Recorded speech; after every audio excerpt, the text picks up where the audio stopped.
Nesse vídeo vamos estudar a corrente alternada. Até o momento, temos utilizado basicamente fontes de tensão de corrente contínua, que é o caso da bateria, vista aqui no circuito da parte superior. Se você observar bem, você vai perceber que a corrente caminha em um só sentido. Já na corrente alternada, a corrente caminha primeiramente em um sentido e depois em outro. A corrente alternada é o tipo de fornecimento que nós obtemos nas tomadas residenciais. E para a eletrotécnica isso é muito importante, por causa que a maioria dos aparelhos é movida pela corrente alternada. Por que o fornecimento de energia é em corrente alternada? Por três razões básicas. O primeiro deles é a facilidade de geração. Nós temos as usinas hidrelétricas que conseguem gerar uma grande quantidade de energia a um custo relativamente baixo. Existem outras maneiras, mas a mais utilizada no Brasil de fato, são as usinas hidrelétricas. A outra é a facilidade de transporte. Por que facilidade de transporte? Então, imagina que você tem aqui um circuito em corrente contínua e aqui um circuito em corrente alternada. Corrente contínua, nós temos aqui o símbolo da bateria. Corrente alternada, nós temos aqui o símbolo de fonte de corrente alternada. Um elétron que sai do polo positivo da bateria, ele tem que caminhar todo esse circuito aqui, ó, passar pela lâmpada e retornar. Durante esse trajeto, ele vai se chocando com os elétrons e com os núcleos dos átomos do próprio material. Isso aí causa calor e uma perda de energia. Já no caso da corrente alternada, como os elétrons ficam sempre indo e voltando, um pequeno espaço, essa perda é menor. Daí a grande vantagem de você utilizar a corrente alternada em relação à corrente contínua. Aqui você tem uma perda menor, tá? Perda menor. A última é a facilidade de transformação. Tá? Então, na corrente alternada, você consegue aumentar e diminuir as tensões de maneira muito fácil com o emprego de transformadores. Todo mundo já deve ter visto um transformador. Ele é esse aparelhinho aqui e ele está presente em quase todos os aparelhos eletrônicos. Tá? Então, dentro lá do aparelho eletrônico, você recebe da tomada uma corrente alternada.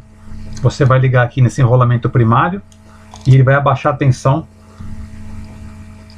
para um nível mais seguro, por exemplo 12 volts, como é o caso desse transformador.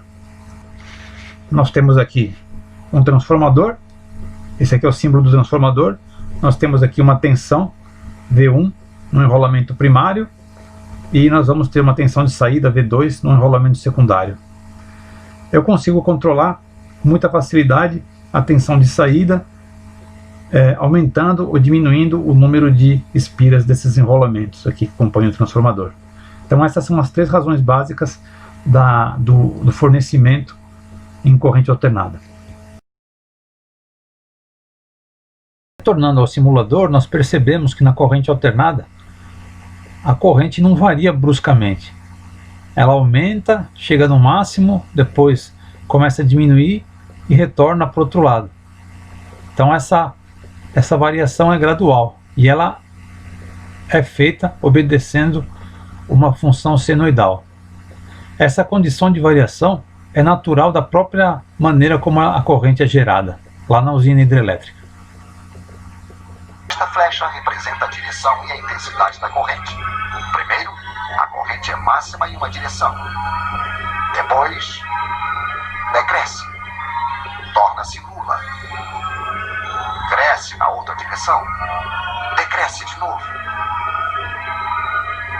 Volta a mudar de direção. Pegue a flecha que representa a intensidade máxima. Faça girar em um círculo imaginário que você desenha ao lado do fio. Pois bem, em qualquer momento, a intensidade real que passa dentro do fio é igual a isto. Quer dizer, na projeção ou a sombra da flecha giratória sobre o fio.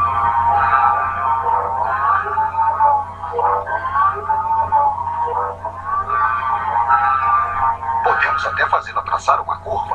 É uma senoide. Retornando ao circuito, nós ligamos esse osciloscópio com as duas pontas de prova a duas partes do circuito. Isso permite observar a variação da tensão ao longo do tempo. Então, vamos perceber o seguinte: no momento que a lâmpada se apaga, a tensão aqui passa pelo zero. Quando a tensão está indo num sentido, no valor máximo, ele chega a 20 volts. Se eu adotar um sentido como positivo, o outro sentido eu vou chamar de negativo. Então, no máximo a tensão vai ser 20 volts e no mínimo, quando ela for no outro sentido, vai ser menos 20 volts. Esses valores da extremidade da curva nós chamamos de valores de pico, tanto na tensão, como esse gráfico, ou como na corrente também. Aí seria a corrente de pico. Outra coisa muito importante na corrente alternada é justamente a frequência. A frequência é o inverso do intervalo de tempo medido entre dois picos da curva senoidal. Quanto maior for a frequência, menor vai ser a minha sensação desse piscar da lâmpada. Então eu vou abrir aqui a fonte de tensão, vou mudar a frequência, que atualmente está em meio Hz, Hz é a unidade de frequência, eu vou passar aqui para 2 Hz. Perceba então que a velocidade de acendimento e apagamento é muito maior. E veja o que aconteceu com o gráfico. Os intervalos entre os valores de pico são muito menores. No caso do fornecimento da rede comercial ou da residencial, que nós utilizamos em casa, essa variação é de 60 Hz, ou seja, 60 vezes por segundo. Por isso que nós não percebemos quando a lâmpada passa pelo ponto zero, pela tensão zero, onde ela está apagada. Então nós temos as diversas grandezas da corrente alternada. Primeiro, que nós já vimos, a tensão de pico vai ter um pico positivo e um pico negativo. Então esse aqui é o valor da tensão máxima positiva e aqui o valor da tensão máxima negativa. Vimos também que os valores, existe um determinado tempo entre um pico e outro. Esse valor pode ser medido aqui ou no momento que ele cruza o zero também. Esse tempo aqui é igual a esse tempo. Esse aqui é o chamado período. Então nós temos que a frequência é justamente o inverso do período. Se o período, se desse pico até esse demorasse 1 segundo, eu ia colocar aqui 1 segundo dividido por 1 ia dar 1, ou seja, a frequência ia ser de 1 Hz.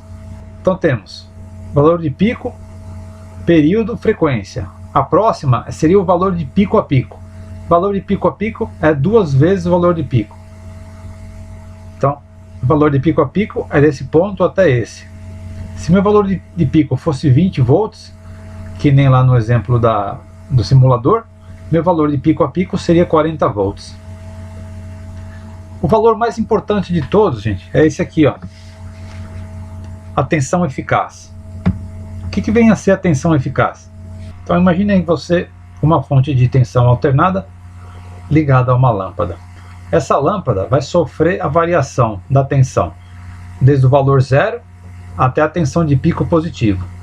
Depois a tensão vai caindo, caindo, caindo, começa a aumentar negativamente até a tensão do pico negativo.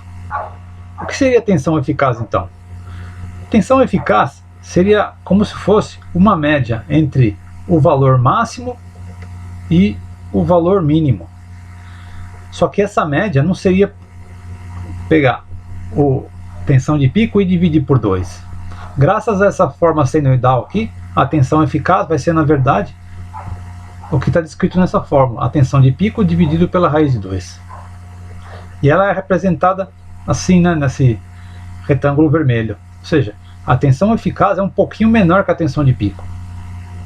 Então, se eu fosse calcular a potência, o trabalho elétrico realizado por essa fonte de tensão, eu ia colocar aqui a tensão nesse momento ou nesse momento?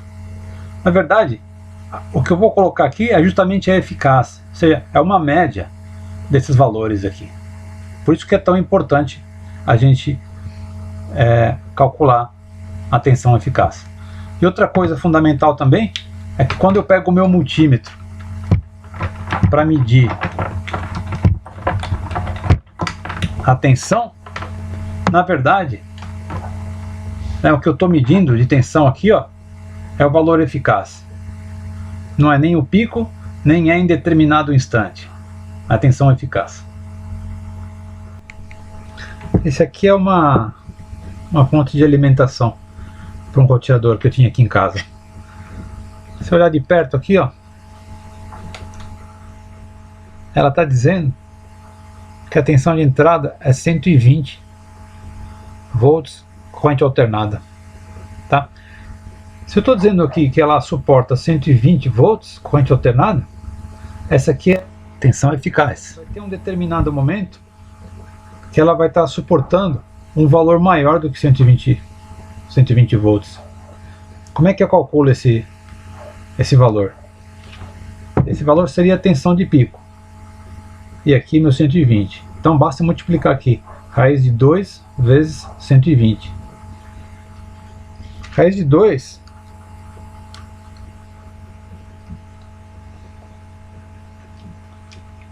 é 1,4142 vezes 120. Ou seja, significa que esse aparelhinho, em um determinado momento, ele vai estar submetido a uma tensão de quase 170 volts.